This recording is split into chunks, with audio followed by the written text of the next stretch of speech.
Good afternoon. It's Monday, the 7th of March 2016, just after 1 o'clock. Welcome to UK Column News. I'm your host, Brian Gerrish. With me in the studio, Mike Robinson. And what can we say? The weather in Plymouth is really wonderful. Blue sky, but very cold. Reports across the country seem to be the same. London, Brighton. Unfortunately, in the lowlands of Holland, there's a little bit of snow forecast. Well, it was snowing here this morning. Well, okay. I missed that bit. Some of us were up in time to see that. Okay, thank you for that. So a little bit of snow and cold in Holland. No doubt they'll be skating on the village ponds fairly shortly. And I've been asked to give a special report to the weather in Perth, where apparently it is blue sky and an absolute wonderful day. So there we are. That's what independence can bring you. So plenty of people will be able to get out and clean. Yes, cleaning is the hot topic, never mind what you may think. Referendum, trouble in Europe, migrant crisis, war, violence, closure of the NHS. We've got a new campaign which is called Clean for the Queen. And interesting to see the sponsors, because if I'm not wrong, many of these are responsible for producing the very litter we see on the streets in the first place. But it's up to all of us to help clean up for the Queen's birthday. I think this is part of the psyop, Mike, in order to occupy the public so they don't think about the EU referendum too much. But I'm going to thank a lady who pointed this one out to us, because here he is, Plymouth's very own hedgehog champion MP, Oliver Colville, and he's very busy there with his little stick, picking something up. Have you any idea what he could be popping in the sack? Well, I wasn't sure whether he was popping hedgehogs in there or whether he was popping his financial returns from the last election in there, because of course he lost a few. He lost a few, yeah. He lost a few. Somebody did point out that he almost appears to be in the sack himself, which is not a bad thing.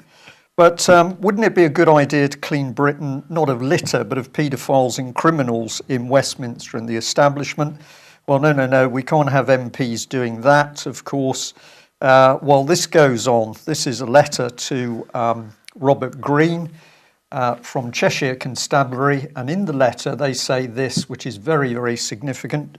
It's their code of conduct effectively for rape, sexual abuse crimes, and it says in most cases where the offender is named by the victim, they would be arrested and interviewed in relation to the complaint. And the reason that this is such a significant document is, of course, that Robert Greene and many other people have been trying for years to find out why Grampian Police simply failed to do that very thing around the case of abuse victim Holly Gregg. So Grampian Police failed to interview the people identified, and then, hey presto, there is no crime. So I think we should probably say well done Cheshire for police for at least having the professionalism to respond to that request. Well, while we're busy cleaning the streets, of course, there are one or two slightly concerning things going on. And we've picked up on the activist post here for a report saying that the US has sent an entire carrier group to confront China in the South China Sea. This is in relation to the dispute over these islands and atolls and artificial islands that have been created. But of course, it's being pointed out in this article that China hasn't been stepping outside of her boundaries, doesn't have 700 overseas bases, hasn't been funding international terrorism in the Middle East, and hasn't been attempting to bring down governments in Iraq, Iran, Libya, Afghanistan, and Syria. But not worth talking about, apparently. It's quite interesting to see the dynamic that's going on within the US Department of Defense and State Department at the moment, because Ashton Carter, the Defense Secretary, absolutely off his head, trying to start wars absolutely everywhere.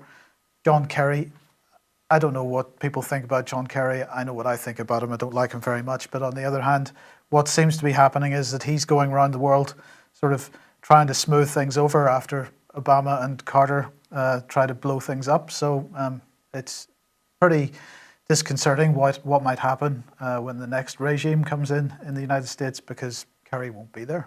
Indeed, but we don't want to talk about that. We want to be picking up litter, and we want to be desperately concerned about the hedgehog population. I'm going to start off with this one.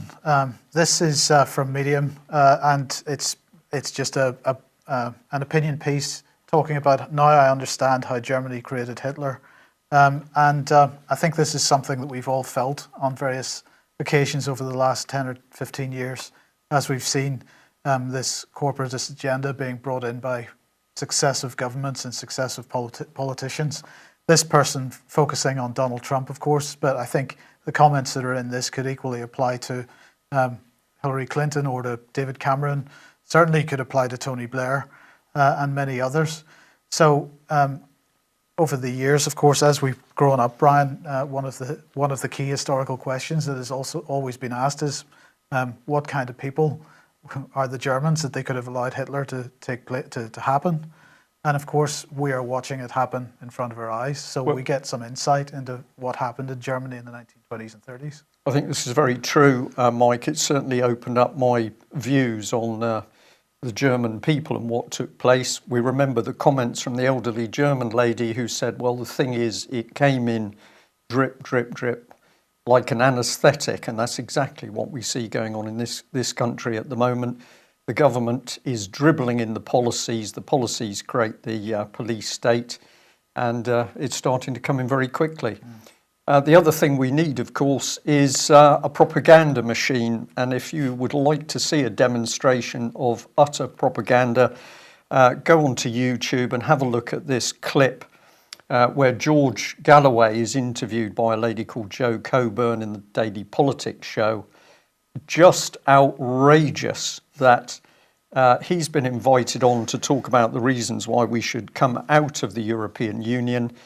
She's not going to let him speak about that. She is simply going to keep focusing on him personally, to the extent that in a very quiet and measured way, George Galloway says, well, this is just ridiculous. I don't understand why you've bothered to get me on the programme. You just want to give your own opinion. If anybody's not convinced by the outrageous bias and arrogance of the BBC, then do go and have a look at that short clip. It's only 7 minutes, and I think it's the perfect example. I mean, the fact is, it doesn't really matter what your personal view of George Galloway is. It's really the activities of the BBC that we're talking about here. Well, that's exactly the point that George Galloway makes. He says, you invited me on this programme to talk about the reasons we need to come out of the European Union. Now I'm here. You don't want to discuss that. You simply want to character assassinate him. I'll just bring in on that slide, if we can, here.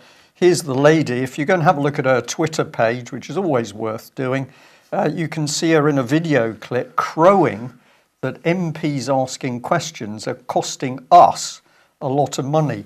This is a woman who works for £3.65 billion worth of BBC that is completely pro the European Union, won't let anybody else speak, swallowing huge amounts of money, covering up the child abuse, and apparently it's the politicians costing us the money. Outrageous. Right. Well, one of the big topics of 2015 and it continues into this year is devolution, of course. And here we go.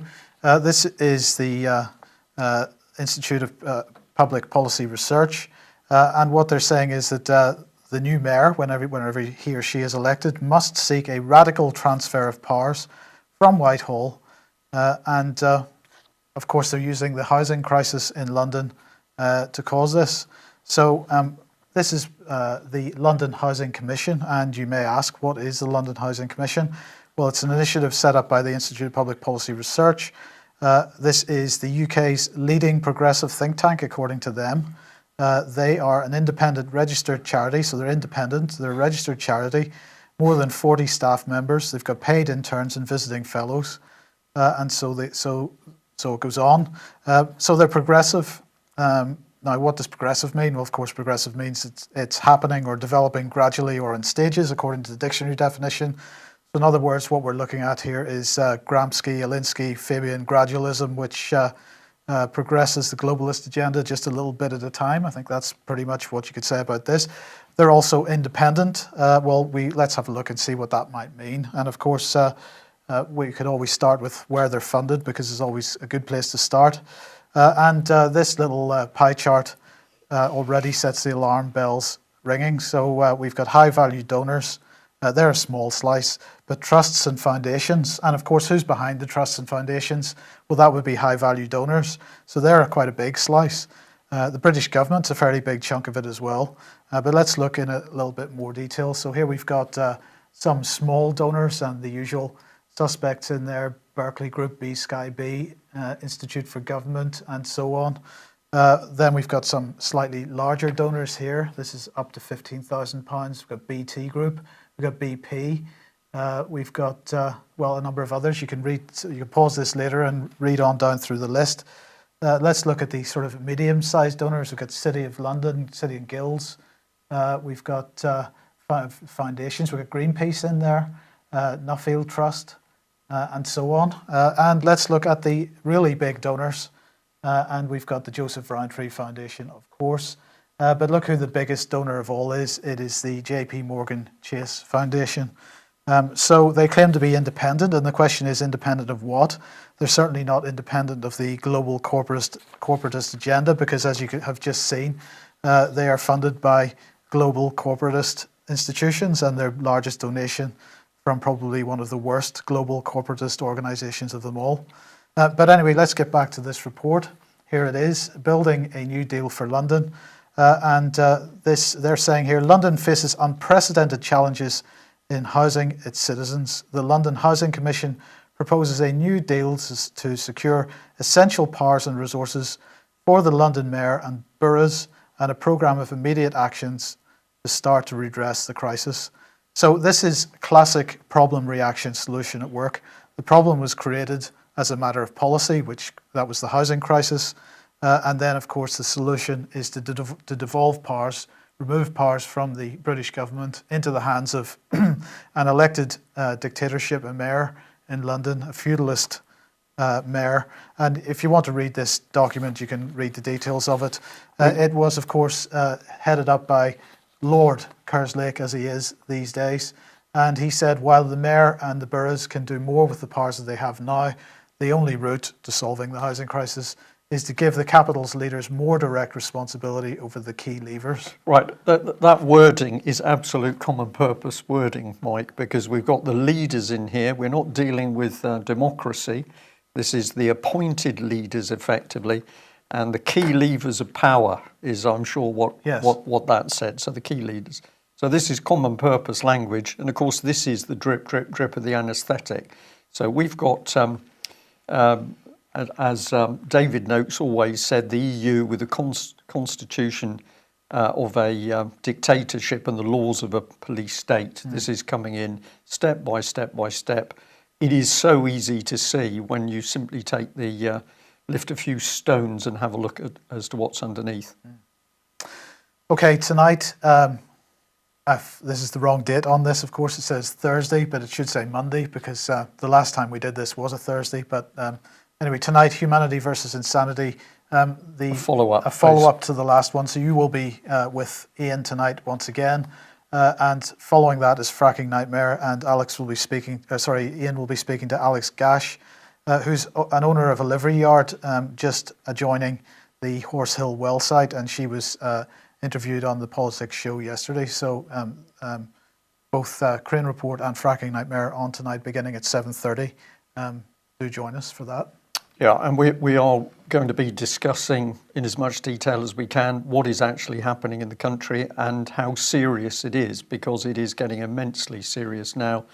I think we can see more and more clearly that the EU referendum is a scam, because if there is an outvote, unless the public take a lot more action, the plans are just going to keep going under the surface. So there'll be a veneer, we're out. Meanwhile, the integration will continue unseen.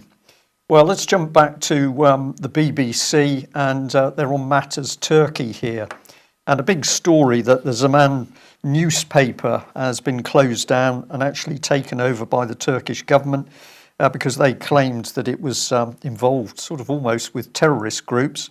And what a surprise, now the Turkish government has taken over, it's pushing out the right pro-government material.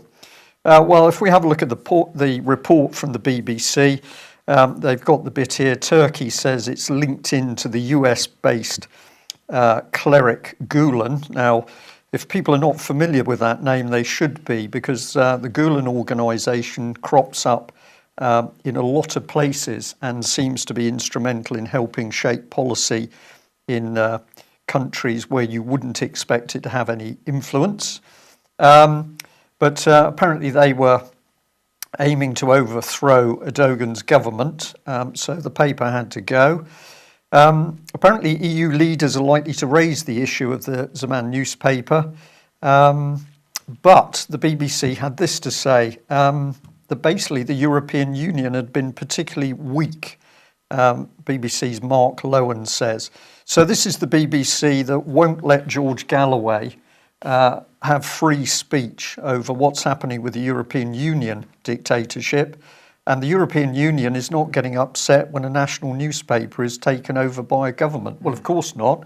Mr. Lowen, the EU is a dictatorship. I know you can't seem to work that out. Here he is. If you have a look at his Twitter page, there was a report by another gentleman on the Zaman newspaper, a lot of violence by the Turkish government. So they're good at shooting down Russian aircraft, pretty good at violence against their own people. Just the job to come into the European Union, Mike, I would have thought. But the rest of the website has got some very lovely beaches, so I'm not sure what the BBC's correspondent does while he's out there in Turkey, but he doesn't seem to understand he's watching the formation of a dictatorship. Well, meanwhile, we've got this happening on the back of it. So we've got the Mail here reporting that Britain is deploying troops and ships to patrol the sea between Greece and Turkey, the Aegean. And they're going to tackle the migrant crisis, but their main job won't be to stop people entering Europe. So they're going to tackle the crisis, Mike, but they're not going to stop people entering Europe. So what are they going to do? It's really not clear. Well, actually it is. We're going to explain what's going on. This is one of the ships they're sending. Well, of course, it's not a warship because we really don't have any. So this is a Royal Fleet Auxiliary, which has a helicopter. And this is what they're doing. They are using the refugee crisis in order to put together the military force of the European superstate. So the movement of these units under EU military control is rapidly building one EU military organisation. And we can follow it through. We just recap. A few days ago, we had General Philip Breedlove saying that the refugee crisis was responsible for everything, the movement of terrorists and criminals. And then, of course, significantly, he said anybody that dares oppose the immigration weakens the continent and could themselves threaten violence. And we said, so basically, if you're UKIP, according to this man, you're a threat not just to UK, you're a threat to the European continent, and you could well be a violent terrorist. Well, the immigration being used to create one EU military. On the 3rd of March, we pointed out this, that we were informed that there was a drive for the EU military to carry out search and rescue missions. We were told the Adriatic, but it's the same agenda. And we'd also pointed out that the main EU control centre was in Northwood, the Maritime Operations Centre just outside London. And we said with great confidence, we are very, very close now to Royal Navy warships flying the EU flag alongside the White Ensign. So if we come back to the article, what we've got here is EU seeks to close the Balkan route at summit. They're closing it, but they're not closing it. Mike, no, because all they're really interested is getting these military operations in place. So what we now know is that actually it's NATO units that are going to be brought into the Aegean. And of course, this is bringing those NATO units under European control. I've used the header here from the Somali operation by the European Union, but I think it says it all, European Union external action. And what we've got is a created migrant crisis so that the EU can take contractual control of NATO. This is forming the EU military structure. And we just remind people that this Somalia one has been going for several years under the basis that Europe is, the EU is there to deliver food aid. So last week we said exactly this, and you know within a couple of days the headlines are showing it. Absolutely. So, but all people have got to do is just look that bit deeper. You create the migrant crisis, you ramp up the wars, you want to break Syria apart, get those people moving, and then once the people are moving in the chaos, you can then put controls on the borders, you can get these European military units moving. Well, I've got to bring this gentleman on screen because I'd missed this when I've been taking a look previously, but the operational commander for this European unit is now a Royal Marine, and he's senior British officer, and what he's actually doing is collaborating with the EU in order to install a unified EU military and command structure deep in the UK. In their own words, he plans and conducts, in this case, the Somali EU operation, in conjunction with the political and military authorities of the European Union. So this Royal Marine is simply working to help create the European superstate. If you'd like to get more information, here's the address for the operation, and of course you can call the media team. Is this treason, Mike, or is that a bit strong? I don't think so. I don't think so either. It's simply outrageous that, of course, all of this hidden from the public, and we have a senior Royal Marine officer blatantly collaborating in order to help a foreign power slowly take over Britain's armed forces. And of course, last week when we reported that Cameron was over meeting Hollande, nothing was reported about what he was. It was said in general terms they would be signing defence agreements, but in fact it wasn't defined what those were. Well, this is true. Well, we got a bit more on that because we'll bring this one up. This was reported a couple of days ago. Of course, Britain is broke at the moment. We don't have any money for roads or trains or the NHS, but we have got enough money to pay half the 1.5 billion that's going to be needed for this super drone deal with the French. But this is the comment that really gives away what was happening. This is from WieldonStrategic.com, and they say this: while British Prime Minister David Cameron and French President François Hollande may have appeared to be bogged down discussing hugely important subjects such as migration and potential impacts of Brexit, the two leaders also confirmed the 2-year feasibility study that had been agreed in 2014 in regard of the future combat air system would now move forward. So we were all told he was over there for very difficult discussions to do with the EU referendum and an exit policy. Of course, that was a complete lie. What he was doing was making sure that we were further locked into an EU military system. And then the other point brought out in this article is this: in separate moves agreed by French and British defence ministers, it was agreed that an officer swap with the French army would mean that a senior French officer is set to be given the position of deputy commander of the 1st United Kingdom Division, and there's going to be a British Army guy going the French direction. All of this might done without the slightest discussion in Parliament, and we've got the joke of an EU referendum. We've got the dictatorship being built by the day. If it wasn't anything but a fraud, they would have to stop this further integration until they had the result of the referendum in their hands. They don't need the result of the referendum, because if the referendum is come out, unless the correct actions are taken, they're going to carry on building the European Union superstate. So, are we in a dictatorship at the moment? I think so. We're not far from it.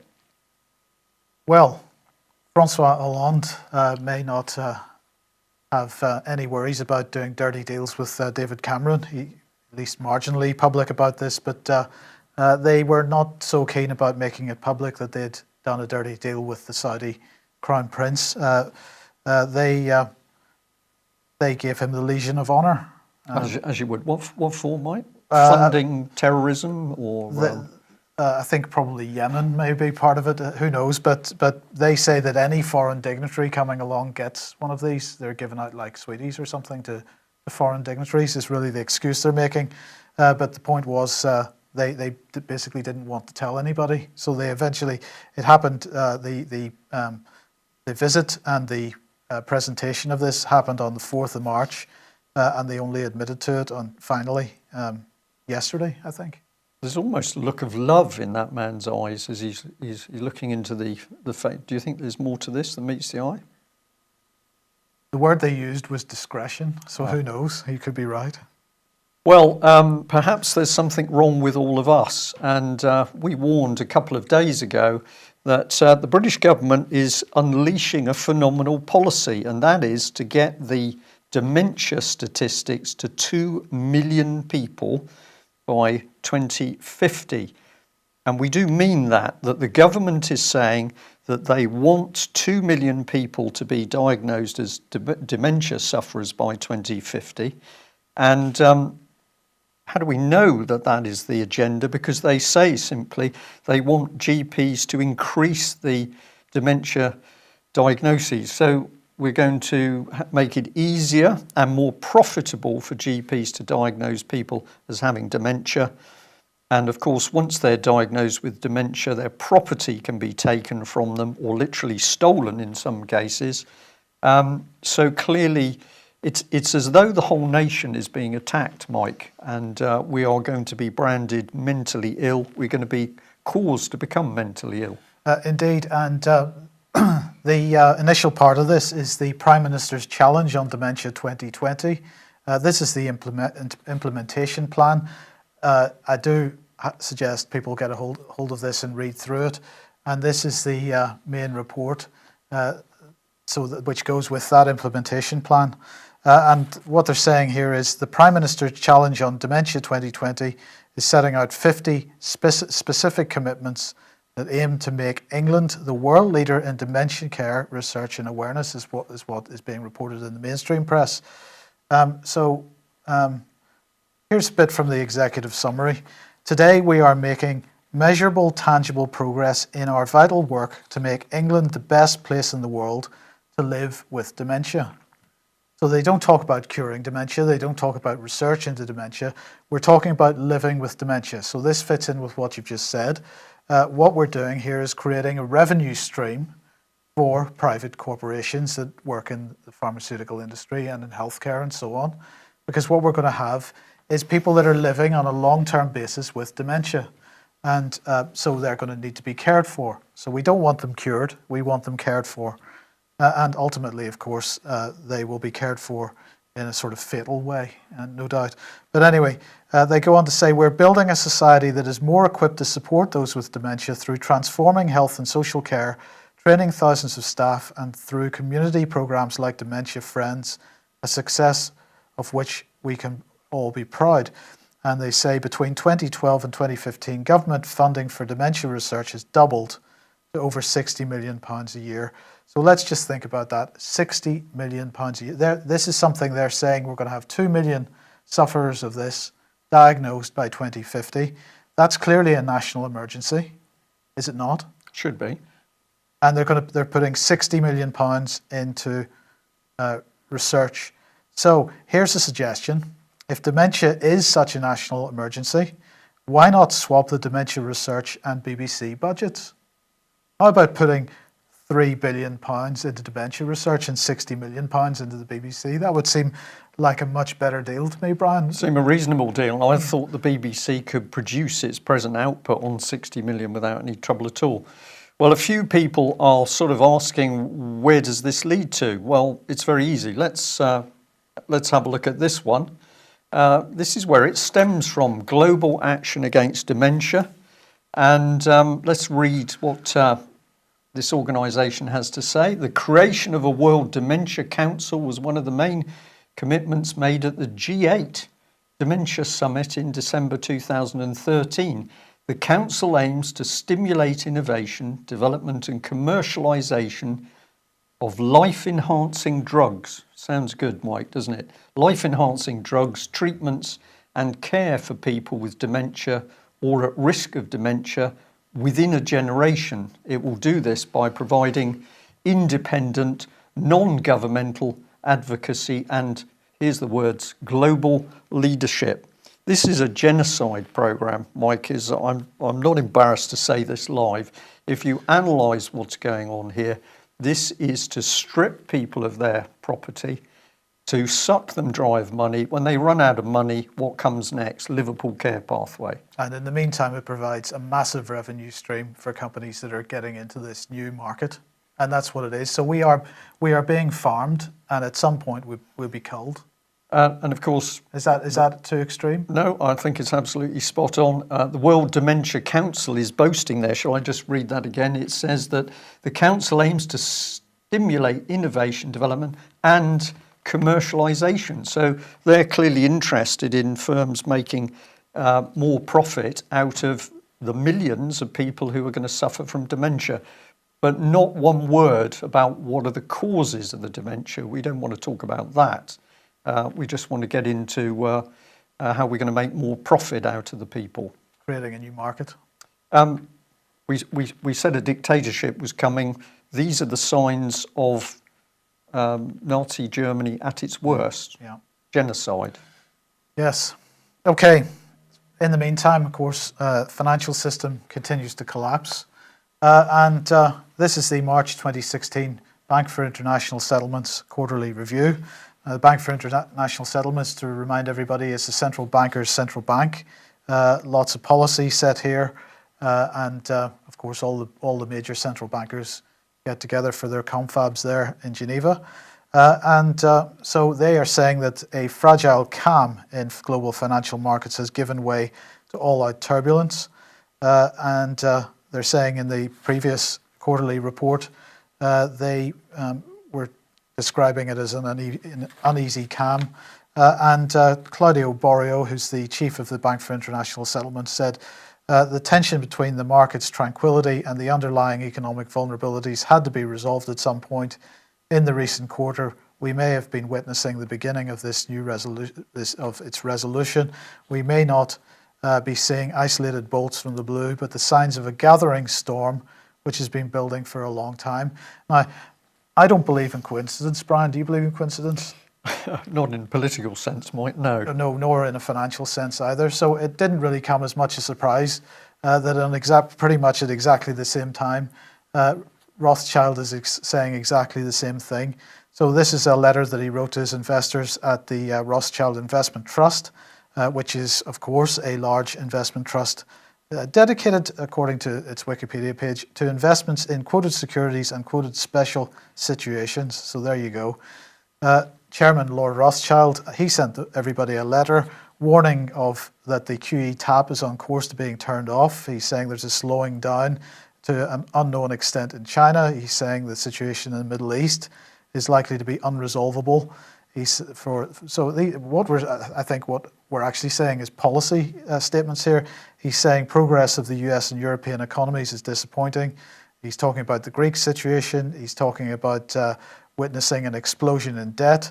And he's saying that in the UK, there is an unsettled political situation with the European EU referendum PSYOP. And he's saying, not surprisingly, market conditions have deteriorated further, so much so that the wind is certainly not behind us. Indeed, we may be in the eye of the storm. So everybody talking about storms, but it's all okay, don't worry, because George Osborne is riding to the rescue. Here he is. The government has learnt the lessons of the past, he says. And so today, apparently, he has put in legislation which becomes active today, which means that senior managers of UK banks could face 7 years in prison or an unlimited fine if their actions lead to the failure of a bank. Okay. There you go. So how does this move us forward? Are we going to investigate the crimes we already know about? No, it doesn't move us forward in any way, shape or form. And they're also saying that basically under this new system, that banks will have to get, whenever they put someone in a senior position, that's regulated by the Prudential Regulatory Authority, for example, that those people will have to be pre-vetted by the regulators, and they're implying that this is something new. In fact, this is something that's been the case for quite some time. But nonetheless, we don't need to worry because Georgie boy is on the case, and lessons have been learned. Every picture of that man, he's got that slightly vacant, puzzled look on his face. It's almost in his eyes, as he doesn't know why he's really there or what he's really doing or what's. Could we just pop him back up? Because I'm sure this is not my imagination. He's always looks as though he isn't actually at home, whether he's sat on the benches in Westminster or he's talking to the press. Well, there are a lot of rumours about why that might be. Right. Apparently it snows quite a lot. In Westminster. Yes. Well, we've heard that before. Well, that brings us to the end of today's news. We've got to say that events are unfolding in Britain in 2016 very, very quickly indeed. Our government is lying to us. There is a dictatorship coming into being. That is very clear. And of course, the main reason for this is the amount of propaganda that's being spewed out, mainly by the BBC, but of course other mainstream organisations, means people are simply not aware of the detail that they need to be aware of. So don't believe what we have told you today. Do your own research, have a look into all of the issues, including the migrants, the build-up of the EU army, and probably the last one in particular, penultimate one, was it, the dementia, because it seems to us that there is a clear government agenda to simply remove the problem, us, from the playing field. Thanks very much for joining us. We will be back at the same time tomorrow. Bye-bye. Bye-bye.